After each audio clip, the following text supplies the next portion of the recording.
Okay, video 3.2, experiments. So first thing, the difference between an observational study and an experiment.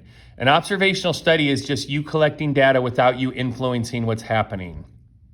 Now, not influencing what's happening sounds like what you would want, right? Because you don't want people to change the outcomes. But actually in an experiment, you need to have different treatments. You need to have one group do one thing and one group do another, and then you have to compare them. So you are influencing the outcome of it. An experiment, treatments are imposed. I know that doesn't look like it, but that's imposed. They're imposed to compare the difference between the treatments. So we'll see this later, but if it's Tylenol versus Advil, okay, we need to tell people you're going to take Advil, and we tell somebody else they're going to take Tylenol, and then we would take the whole group of Tylenol people and the whole group of Advil, and we would compare them to each other. All right, confounding variable is one where it's not one of the two variables that we're trying to measure, but it's having an effect on it. And we're going to get into that right here. So on this one right here, it talks about mothers smoking during pregnancy and their children having ADHD. So right here, it says, based on the study, can we conclude that smoking causes an increase in ADHD? All right, now here's the deal. We can't say that, okay? In order to have causes, you have to have a well-designed experiment. But when it says causes ADHD, we cannot get that. No matter how overwhelming the data is, you cannot establish a cause and effect relationship from an observational study. It has to be a well-designed experiment. Then it says, is this one, why? And also right here, to establish a cause and effect relationship, we need a well-defined experiment. So there you go. All right, the next one, explain the concept of confounding to this study. All right, so here's the deal. If a pregnant mother is not willing to quit smoking for the safety of her child, she's going to do a lot of things that are silly. She's going to get pregnant. I'm sorry, she already is pregnant. She's going to make bad decisions about being pregnant. Like if she smokes when she's pregnant, she's probably also likely to drink while she's pregnant. I'm not saying all smokers drink, but I'm saying that there is a higher percentage of people that do one are more likely to do the other one. And hopefully, if once this happens for you, you'll just be healthy and not do either one. They could also take other illegal drugs. They smoke cigarettes. Maybe they smoke crack too, right? So we don't know. But that there's the fact that they smoke cigarettes. It's not just the cigarettes probably. There's probably many other factors that they're also doing that are poor decisions. So is it the smoking or is it the combination of all of them? And it's probably the combination of all of them. Is there any way to prove that smoking causes ADHD? And only if we force half the pregnant mothers to smoke and force the other half not to. We have to impose our will or impose treatments on the subjects in order to get a cause and effect relationship. And that would definitely be unethical. The difference between observational study and experiment, in an experiment, treatments are imposed. And that's all you have to do. If you read something and it says, is this an experiment or an observational study and why? And it's an experiment, you say it's an experiment because treatments were imposed. If it's an observational study, you say it's an observational study because treatments were not imposed. Okay, next, the explanatory and response variable for Unit 4. Explanatory is what we impose, and the response is what we measure from that. So it's not the explanatories on the X, it's a little bit different than that this time. All right, next. Treatments. Treatments are what we actually have the people or the things do. Factors is a list of all those things, one at a time, that we do. And the levels are, in the case that there's, like strong, medium, and weak, then those would be the levels. Experimental units is what's being experimented on, and subjects is going to be all the experimental units that are human. Okay, so then we talk about an experiment where they're trying to see the effects of caffeine on pulse rates. So we have it outlined. Excuse me again. And it seems okay. We're definitely going to poke some holes in it. But here's the initial plan. We take the initial pulse rate, probably right when they get to class. Then we give them caffeine, then we wait, then we take a pulse rate again, and then we compare the before and after for each student. Okay, so what's some problems with this plan? So first of all, we need what they call a compare group, and there's compare group right there. Or sometimes it's called a control group, but we have something else called control, so I'd be careful about using control group. The issues we have is we need to have a compare group. We need to have a group that doesn't get caffeine. Now, they still need, you can't say that there's no treatment. There is a treatment, but their treatment, it needs to be something like caffeine-free soda. And everybody else drinks caffeinated soda. The group of no's gets caffeine-free soda. There are too many factors or other other variables, and then also what's happening during the specified time. Like, are we taking a test? Or, is that your last test of the week? That could affect it. And there's some other things too, stress. Also, like, where did they come from? If they came from far away, their pulse rate's going to be higher at initial than if they came from a very close distance. All right, so first step what we need to do is put in a compare group, a group that drinks a caffeine-free soda. And that doesn't have to be diet, but it's got to be caffeine-free. And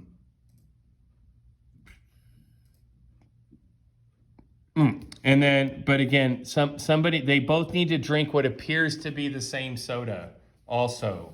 You can't have one group drinking, clear soda that has no caffeine like 7-Up and one that does, like Dr. Pepper. All right, so then right here it says, briefly define the following terms within the caffeine experiment. So treatment, we either had caffeine or we didn't. The only factor was caffeine. That was the only thing. All right, now, and I know that seems a little odd, but that was the only difference. So that was it. We either had caffeine or did not, and that's it. The experimental units is not used in this problem because the ones that are like the experimental units is subjects because they're people. So when the experimental units is people, they're called subjects. And then for levels, we'd have to have different types of coffee. So we would need to have, and I have decaf, regular, Rev coffee, which we can get through Keurig. I can get through Keurig. And then this other one, Death Wish coffee, that has like 4 or 5 times the amount of caffeine in it. I've actually never had one of those, but there it is. And if we would have done that, we would have had the different levels.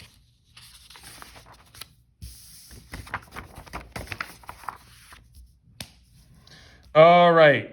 The 4 principles of experimental design. A control group, we just talked about that. Random assignment, you must randomly assign treatments every single time or it's garbage data. Replication, you need to have large groups and you need to use those groups more than once. All right, and then control. Control is not control group. Control means that all other aspects of the experiment are the same. Everything else is the same. All right, next, why do we randomize? We randomize to create equal groups. So you need to make sure that you're careful about that. But when you do, the purpose of randomization is to make equal groups. All right, next, replication. Replication allows us to infer to the larger population. If I did sample size of 1, okay, that's not replication. What I would need is like a sample size of 30 or more, and then I would need to do that 30 or more times, which we didn't have super luck with on every class. All right, the next thing is control. Control means that all other variables should be constant for all other aspects. And of course, that's what we want, but that's not always exactly what happens. The next one says, go back to the caffeine experiment, would weight, how much a person weighs, be a confounding variable? And the answer to this one's going to be no. Okay, because when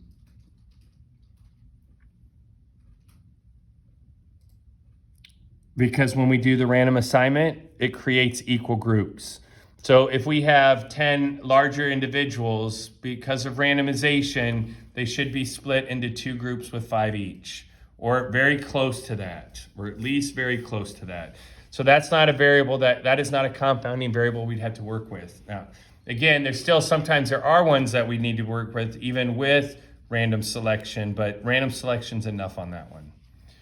All right, a blind experiment is when the person getting the medicine doesn't know if they're getting the medicine.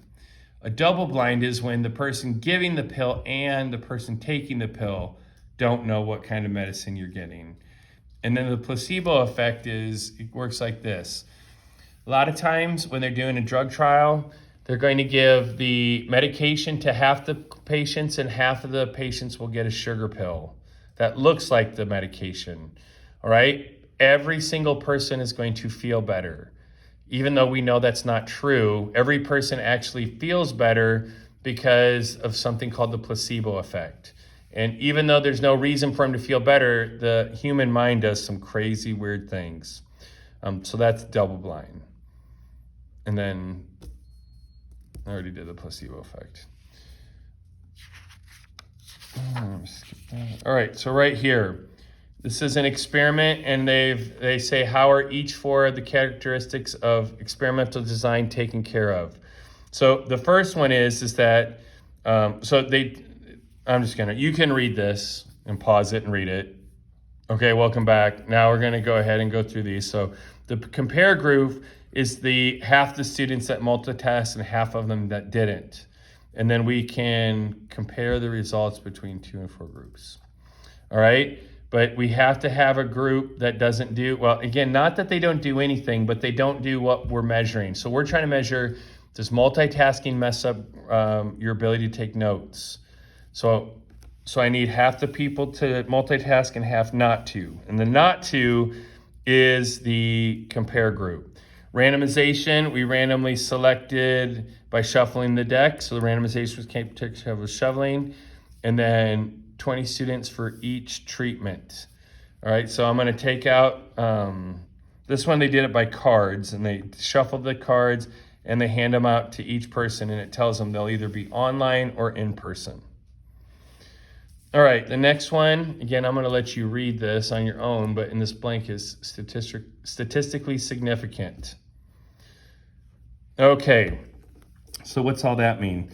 So first of all, if we don't take enough samples, let's just say I only take 1 sample of 20 students at Independence, and I get results that don't match what I think they were going to. Now, what I would need to do is I need to do many more samples, okay? But the question for statistically significant is like once we do that average of the average, like we did the jelly blubbers, does it actually line up properly or not? And if it does, then it's because, again, if it's by a lot, then it's because something isn't right.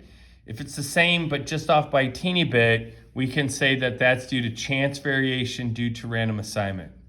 Okay? And if something cannot be attributed to chance variation due to random assignment, then it's statistically significant. All right, the next one talks about SAT prep course. We have 20 volunteers that are willing to do online or in person, whichever luck of the draw has them have. Okay, and then, so this one says, how can you do a completely randomized design to compare the 2 values? So we put them to 20 names names on a slip of paper, place them into a hat, mix them all, and draw out 10 names. And then they get the online classes, and the other 10 million will take the 10 million. The other 10 will take the in-person class. So that's how you would randomly assign. And then I would compare these 10 with these 10. Next one, what are some other variables the SAT you might have for the SAT prep course? So on this one, and describe a randomized block design for one of these. So I only really came up with 2. The first one is that how many SAT classes tests have they taken? Because if you've already taken the test a couple times, you probably don't have a lot of improvement. But if it's your first time or second time taking it, you're going to have the most room for improvement. But probably the most important one, excuse me again, is going to be what math class they're in, because we're measuring the improvement on the SAT score. If you're in geometry and you haven't had Algebra 2 or pre-cal, you're going to do really bad on that pre-test. But then after a year of Algebra 2, then you're going to start understanding more of those problems. And then after year 3, when you're in pre-cal, there's not a lot of new information for you to learn. You've pretty much already learned it. Now, you can still get better at the SAT, but there's a huge difference there between that and not knowing what you're doing from the beginning of the year. Okay, so what we would do to block that is I would want to separate them by the class they take. And when you do a randomized block design, you block before random assignment. So I would have to block them together by class of math that they're in. And then I randomly select each from those, okay, from those groups. I take a couple geometry kids, I take a couple Algebra 2 kids and a couple pre-cal kids, and then that's the group that's going to go online and the other ones go to in-person. Let's see here.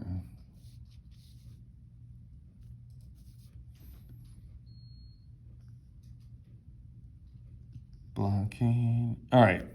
What are some variables? Oh, so go back to the caffeine example, and it says, what are some variables that we can block? Well, we could do it from the distance that they travel to get to my class, how much caffeine they normally get, and or stress. Okay.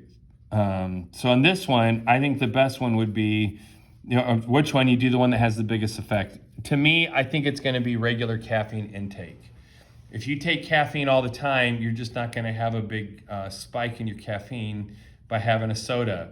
But if you don't drink caffeine very often, you're going to be totally jacked up from one soda. All right, last page for this unit, or if not this unit, for this video. So on this one here, it talks about microwave popcorn, and they're clearly trying to get us to do a randomized block design. So we take the types of popcorn and we make groups for each one. Those groups are microwave butter, light butter, natural, and kettle corn. Those might pop differently. So what we're gonna do is, it says you wanna use the popcorn button or follow the directions on the box. So we have 4 different types of popcorn. We have 10 of each type. We're gonna take each of the 10 and put it like into a grocery bag, and then we're gonna mix them up, and then we're gonna go 1, 2, 3, 4, and that's the end of it. I'm sorry, you would take them, there would be 5 bags each. Good Lord. Maybe I should just read this instead of actually trying to go through there, but I'm also a little bit sleepy. I'm sure you can actually tell by my phasing off here a little bit. But so what we're gonna do is we're gonna take the 40 bags of popcorn into 4 groups, and then groups of 10. And then we put them in bags, and then we randomly select 5 bags from each one. So we'd have to mix them up, and then I draw out 5, and then, let's see here, I said that's gonna follow the directions. No, they're gonna push the popcorn button. The other 5 will follow the directions on the box, okay? And then we only compare within the block. So it only compare the natural button, popcorn button, to natural directions. I don't crisscross those. That's why we block. And again, we always block before we do random assignment. And then the last piece here is about match pairs. And the College Board really, really likes match pairs. You want to make sure that you understand these and that you study these up really good. So what is a match pair design? Could we use a match pair design for the caffeine experiment? Oh, and I didn't talk about that, but that's okay. All right, so on this one, there's 2 types of match pairs. And the College Board loves match pairs, by the way. All right, so what we would do is we would have to match 2 like individuals together. So I guess if we were going to do the caffeine experiment, I would want to first, I would group everybody together by how much caffeine they drink, and then I would pair off the high caffeines with the high caffeines, the mid caffeine with the mid, and low with the low. And then I give each of the 2 pairs one treatment, and I compare the results between the 2 pairs, or between the pairs, okay? So there's 2 people in the pair. They each get one treatment, and then I compare those 2 together. For whatever reason, we have reason to believe that when we take the 2 and we give treatments to each one of them, then when we compare those 2, There'll be enough similarities between them that the only difference will be the variable. And it says right here that identical twins are the perfect situation for matched pair design. If I had two twins, I could give one treatment, one the other, and then I would compare just those twins to each other, not to other twins. All right, the other one is when one person takes both treatments, and then I compare the results within my own experience of whatever the product is. All right, so on this one, I said we could do Tylenol versus Advil. And for 6 months, every time you get a headache, you can take Advil and then see how long it takes to get done out of that headache. And then for 6 months, then we would do Tylenol. And then I would compare how long on average it took me to fix with Tylenol versus how long it took me on average to fix with the Advil. And we would compare the results. I compare my 6 months, first 6 months to my second 6 months. Another one is that when you do both treatments at the same time. Now, I'm sure there's more of these, but I can only come up with sunscreen. I would put one brand of sunscreen on my right arm, and I'd put the other brand of sunscreen on my left arm. And then I would spend the whole day outside, and then I would compare what my arms look like. So you can't compare my arms versus somebody else that has a different skin type.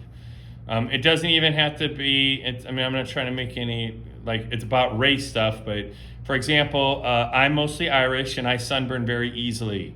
My roommate in college never sunburned. He'd go out for 5 minutes and he would be perfectly tan for the whole summer. So I would not want to compare his results versus mine. I only want to compare mine versus mine.